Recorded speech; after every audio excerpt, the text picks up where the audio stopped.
बदलते नहीं। तो आश्रय किसका लेना? जो बदले ना। अरे जो बदल जाए, आपको धोखा दे दे, उसका आश्रय लेकर क्या होगा? ये रिश्ते नाते सब धोखा दे देते हैं। कोई अपना नहीं है, यह वहम है हमारा, वो हमारा अपना है, वो हमारा ऐसा है, कोई नहीं है।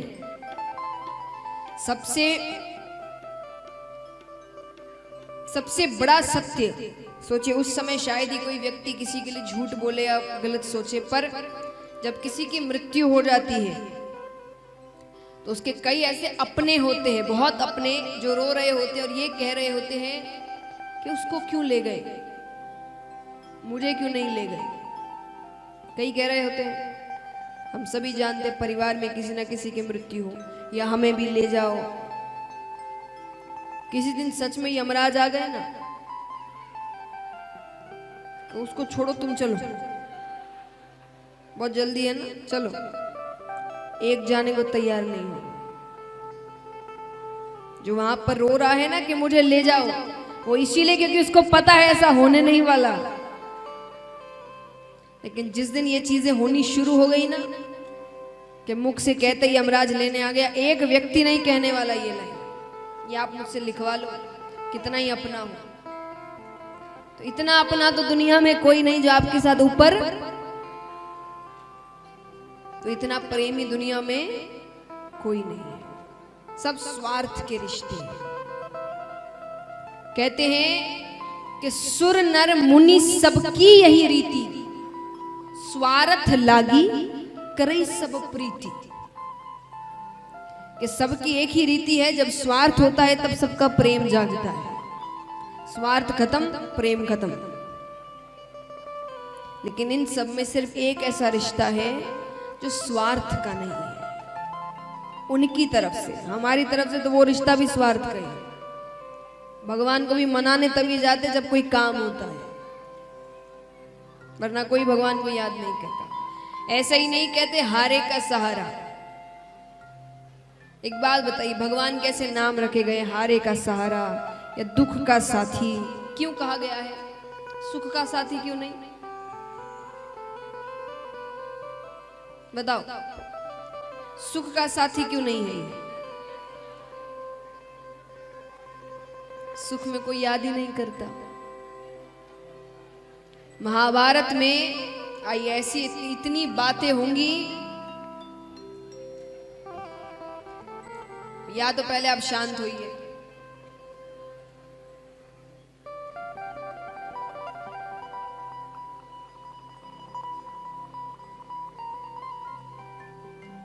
कर लो कर लो।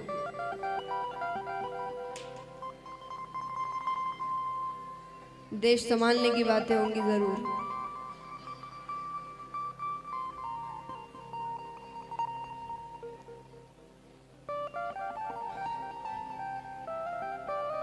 आइए। तो महाराज, तो भगवान ऐसे, अब कई लोग कहते हैं कि आप सब कहते हैं भगवान का आसरा लो, संसार झूठा है। पर संसार तो दिखता है, भगवान दिखते ही नहीं। जो दिखता ही नहीं उसका आश्रय कैसे ले ले? लेकिन देखिए, सच का मतलब ये तो नहीं है कि जो दिखे वो सच। यहां बात क्या हो रही है? सच क्या है, कौन दिख रहा है कौन नहीं, ये नहीं। और आश्रय सच का लेना चाहिए। तो ये तो कहीं नहीं लिखा कि जो दिखे वो ही सच। और संसार सच कैसे नहीं है, उसका भी उदाहरण आता है कि जो चीजें बार बार बदलती जाए वो सच नहीं है। अब अगर संसार का आश्रय मानते, संसार क्या है? धन दौलत, नाम शोहरत, रिश्ते नाते, ये सब कुछ संसार है। एक छोटा सा बच्चा है, उसके सामने 1 करोड़ रुपए रख दो और कुछ खिलौने रख दो, वो क्या उठाएगा? जोर से कहिए। खिलौने। आप क्या उठाएंगे?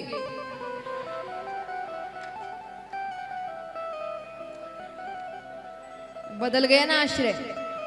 एक ही जीवन में 2 बार आश्रय बदल गया। एक बार खिलौने उठाओगे, एक बार पैसे उठाओगे। अब वही मान लीजिए बुढ़ापे का समय है, एक तरफ 10 करोड़ रुपए रखे हैं और एक तरफ कहा गया है कि आपके पास ज्यादा से ज्यादा 10-15 दिन है आपके जीवन के। तो 10-15 दिन में या तो 10 करोड़ दे सकते हैं, या तो ये 10-15 दिन आप अपने परिवार के साथ बिता सकते हैं पूर्ण रूप से, हर कोई साथ में। क्या चुनोगे? परिवार। एक ही जीवन में 3 बार आश्रय बदला आपका, लेकिन इसी जीवन में एक ऐसा आश्रय बताइए जो बदला नहीं कभी भी। एक छोटे से बच्चे को सिखाते हम जय जय करो, वो हाथ जोड़ लेता है, और यही अंत में बुढ़ापे तक हम भगवान का नाम लेते रहते हैं। तो एक ही ऐसा आश्रय था जीवन भर में जो कभी बदला नहीं, वो था भगवान का आश्रय। तो जो बदले ना वो सच, तो सत्य मानी भगवान। आनंद क्या है? आनंद हम बाहर खोजने की कोशिश करते हैं, यहाँ चले जाएंगे तो बड़ा आनंद आ जाएगा, ऐसा कर लेंगे तो बड़ा आनंद आ जाएगा, ये देख लेंगे तो बड़ा आनंद आ जाएगा, और ये सब कुछ देर के आनंद होते हैं। और जो कुछ समय में खत्म हो जाए वो आनंद नहीं होता। आनंद हमारे अंदर है, भगवान सबके अंदर है। जिसने भगवान को पहचान लिया, भगवान से प्रेम कर लिया, वो व्यक्ति दुख में भी सुखी होगा। क्यों होगा? एक व्यक्ति दुखी कब होता है? दुख आया तो वो सोचता है मैंने क्या किया, ऐसे दिन आ गए हैं। और जो भगवान पे भरोसा रखता है वो क्या सोचता है? कुछ सोच समझ कर किया है, उसने किया होगा तो सोच समझ कर किया होगा। जैसे माँ बाप के प्रेम पर कभी सवाल नहीं उठता ना, वो थप्पड़ भी मार दे आपको तो क्या कहा जाता है? उनके मार में भी उनका प्यार छिपा है। ये भरोसा ही तो है, और क्या है? एक बात बताइए, यहाँ इतने बच्चे बैठे, अगर आप लोग से कोई बहुत बड़ी गलती हो जाए, देखा जाए तो बच्चे हर कोई रह चुका है, तो सबके लिए ही प्रश्न है। मान लीजिए आपसे कोई बहुत बड़ी गलती हो गई, बहुत बड़ी, आप क्या करोगे? अब बताइए। पहला लेवल छोड़ दीजिए कि आपने खुद ने बड़ी कोशिशें कर ली उसको ठीक करने की आपने, क्योंकि बच्चा पहली बार तो माता पिता को जाकर नहीं बताएगा, पहले तो वो खुद से कोशिशें करेगा ठीक करने की कि उन तक ना पहुंचे। लेकिन अब आपसे नहीं हो रहा, बात आपके हाथ से बाहर निकल चुकी है, अब क्या करोगे? हाँ बताओ जल्दी। एक बच्चा क्या करेगा? बच्चा माँ बाप के पास जाएगा, है ना? क्यों जाएगा? क्योंकि उसको पता है कि इस पूरी दुनिया में ये अकेले ऐसे हैं जो मुझे बहुत डांट लेंगे, मार भी लेंगे, पर मुझे इससे बाहर निकाल लेंगे, मेरा साथ नहीं छोड़ेंगे। और पूरी दुनिया उस बात को और बड़ा करके मुझे और नीचे गिरा देगी। ये भरोसा होता है ना माँ बाप। अब जिसमें पता है कि गलती की है तो मार भी पड़ सकती है, परिणाम भी भुगतना पड़ेगा, तो भगवान भी तो परिणाम ही देते हैं। जो दुख है वो क्या है? वो परिणाम है हमारे, हमने कुछ गलती करी है, कोई ना कोई तो गलत काम किया है जिसका परिणाम, जिसकी सजा मिल रही है। तो जो भरोसा माँ बाप पे रखते हो कि बड़ी से बड़ी गलती हो जाए लेकिन पता है वो जो करेंगे सही करेंगे, वो भरोसा भगवान पर रखो। क्योंकि आजकल वो भरोसा खत्म होता जा रहा है। यहाँ एक काम ना हो और लोग भगवान बदल ले, एक काम नहीं होता तो भगवान बदल ले। यहाँ काम नहीं हो रहा, दूसरी जगह प्रसाद चढ़ाते हैं, ये देवी नहीं मान रही, वो देवता के पास जाते हैं। ऐसा तो भरोसा है हमारा भगवान पे, मानो वो जैसे हमारे ही काम करने बैठे हैं, उनको और कोई काम ही नहीं है। और वही उनको समय देने का समय आता है तब, खास करके पुरुष वर्ग के लिए है ये, क्योंकि कई पुरुषों को कहते हुए सुना है जब उनको कथाओं का निमंत्रण दिया जाता है तो वो जवाब देते हैं संडे के दिन आएंगे। क्यों? उस दिन छुट्टी है। मान लीजिए कभी ऐसा हो ना भगवान, लेकिन कभी आप पर कोई संकट आया और आप भगवान को पुकार रहे हैं रो कर खूब, भगवान मेरी रक्षा करो, भगवान बोलेंगे संडे के दिन आना, उस दिन मेरी छुट्टी होगी। अच्छा लगेगा आपको? उनको अच्छा लगता होगा। ये काम कराते वक्त तो कैसे चाहते हैं कि मैं एक पैर पे खड़ा रहूं इनके लिए, और मुझे समय देने के समय ये अपने अनुसार मुझे समय देते हैं कि हम खाली होंगे तो समय देंगे। पूरी दुनिया से पहचान बनाने में लगे पड़े हैं हम। यहाँ हर व्यक्ति चाहता है बड़े बड़े लोगों से पहचान बने, बनाते ही है। सभी कोशिशें करते होंगे यहाँ पर पहचान बनाने की, उससे रिश्ता बना रहे हैं, ऐसे लोगों से रिश्ता बना रहे हैं, बातें कर रहे हैं। क्यों करते हैं हम सब बताइए? क्योंकि एक साधारण चीज है, हर व्यक्ति करता है। क्यों करते हैं हम किसी लोगों से, बड़े बड़े लोगों से पहचान क्यों बनाते हैं बताइए? क्योंकि सब करते हैं ये चुपचाप बैठने से कुछ नहीं होगा, ये काम सब करते हैं। बताइए क्यों बनाते हो बड़े बड़े लोगों से पहचान? सही आंसर नहीं है एकदम।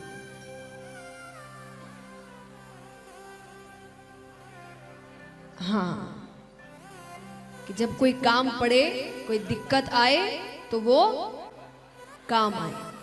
छोटे छोटे काम के लिए मैं नहीं कहती, पर जब सच में कोई बड़ा काम होता है ना, कोई बड़ा संकट आता है ना, इनमें से एक फोन नहीं उठाता, एक भी फोन नहीं उठाता। और तब पता है कौन काम आता है? जिससे कांटेक्ट बनाने में हमने 1 मिनट नहीं दिया, 1 मिनट नहीं दिया।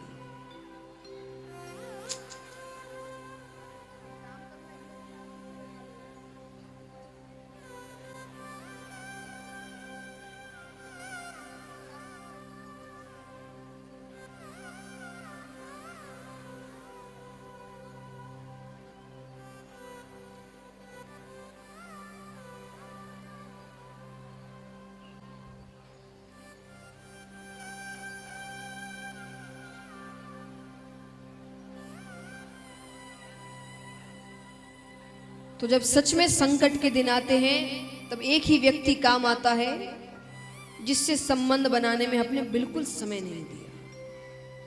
तो अगर संबंध बनाना है किसी से, तो इस दुनिया का सबसे बड़ा सेठ तो यही है। एक बात हमेशा याद रखना, इससे दूर रहोगे तो दूसरे सेठों के पास जाना पड़ेगा, इसके पास रहोगे तो दूसरे सेठ आपके पास आएंगे। ये सच है, ये भी अनुभव से बता रही हूं।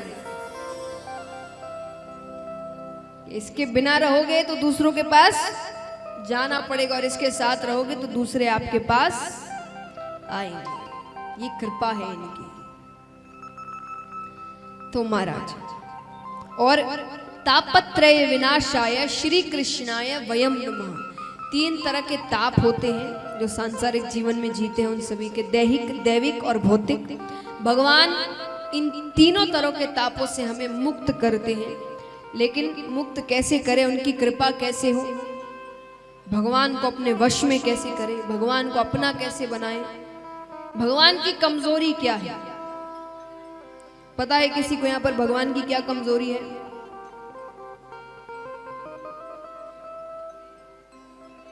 भगवान भक्त को रोते हुए नहीं देख सकते।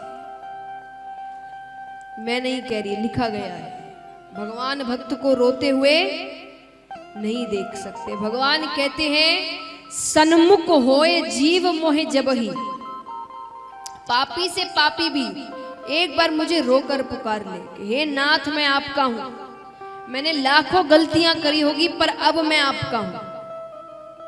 कि सन्मुख होए जीव मोहे जबहि, जन्म कोटि अधनासहि तबहि। मैं जन्मों जन्मों के उसके करोड़ों पाप वही नष्ट कर देता हूं, बस वो एक बार मुझे पुकार ले रोकर। ये भगवान की कमजोरी है। तो भगवान की कृपा चाहिए तो उनको रोकर पुकारो। तो इस प्रकार भगवान का स्वरूप बताया गया है। अब हम जानते हैं सुखदेव जी के अवतार की कथा, क्योंकि ये कथा देखी जाए तो कल से हम सभी सुखदेव जी के मुख से ही सुनेंगे। आज थोड़ा इधर उधर 2-3 जगह से सुना है, कल से सुखदेव जी हमें ये कथा सुनाएंगे। तो सुखदेव जी के अवतार की कथा अलग अलग शास्त्रों में अलग अलग ढंग से बताई गई है, पर दंत कथा के अनुसार एक बार ब्रह्मा जी ने ब्रह्मलोक में एक सभा का आयोजन किया और उसमें सभी देवी देवता यक्ष गंधर्व किन्नर सब आते हैं। जैसे सभा यानी जैसे बड़ी बड़ी ऑफिसेज होती तो मीटिंग्स होते हैं ना वहाँ पे कि काम कैसे आगे बढ़ाएं, अब और नया क्या करें, तो मीटिंग में काफी लोग बैठते हैं। तो ये ऊपर भी होती है, वो पूरी दुनिया चला रहे, वहां मीटिंग्स नहीं होगी, अब नया क्या करें, ऐसा चल रहा है दुनिया को ठीक कैसे करें, वहां ऊपर भी ये सब काम होते हैं। तो ब्रह्मा जी ने एक सभा का आयोजन किया, सब बैठते हैं। तो ब्रह्मा जी ने वहां एक प्रश्न पूछा कि 3 लोक 14 भुवन में सबसे महत्वपूर्ण कीमती वस्तु क्या है।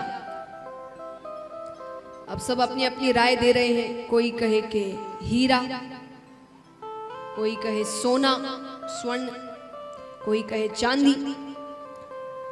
अब वहां ऋषिगण भी बैठे थे, उन्होंने कहा ये सबसे कीमती तो नहीं है, ये बहुतों के पास मिलेगी। यहां भी कईयों के पास होगी सोने की वस्तु, किस किस के पास है हाथ उठाना।